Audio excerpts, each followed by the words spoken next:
Hi all, welcome back. ఈ వీడియోలో మనం కోడి రామకృష్ణ గారి డైరెక్షన్లో విక్టరీ వెంకటేష్ గారు చేసిన సినిమాలు ఏమిటో చూద్దాం.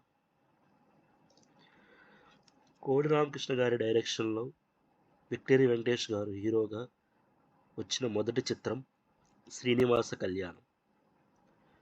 ఈ సినిమా 25th సెప్టెంబర్ 1987లో రిలీజ్ అయింది. ఈ సినిమాలో హీరోయిన్ భానుప్రియ గారు. కోడి రామకృష్ణ గారి డైరెక్షన్లో వెంకటేష్ గారు హీరోగా వచ్చిన రెండవ చిత్రం శత్రువు.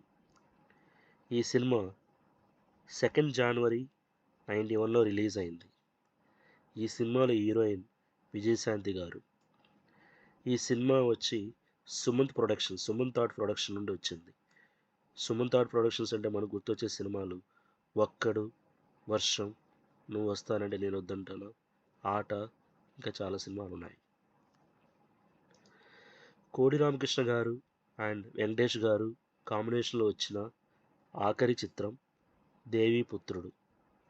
ఈ సినిమా 15th జనవరి 2001లో రిలీజ్ అయింది. ఈ సినిమా కూడా ఎంఎస్ రాజు గారే ప్రొడ్యూసర్. ఈ సినిమాకి మ్యూజిక్ మణిశర్మ గారు, హీరోయిన్లుగా సౌందర్య గారు, అంజలా జవేరి గారు నటించారు. కోడి రామకృష్ణ గారి డైరెక్షన్లో వెంకటేష్ గారి హీరోగా మొత్తం 3 చిత్రాలు వచ్చాయి. 1 శ్రీనివాస కళ్యాణం, 2 శత్రువు, 3 Deviputrudu. Thank you for watching. Please subscribe. Have a great day.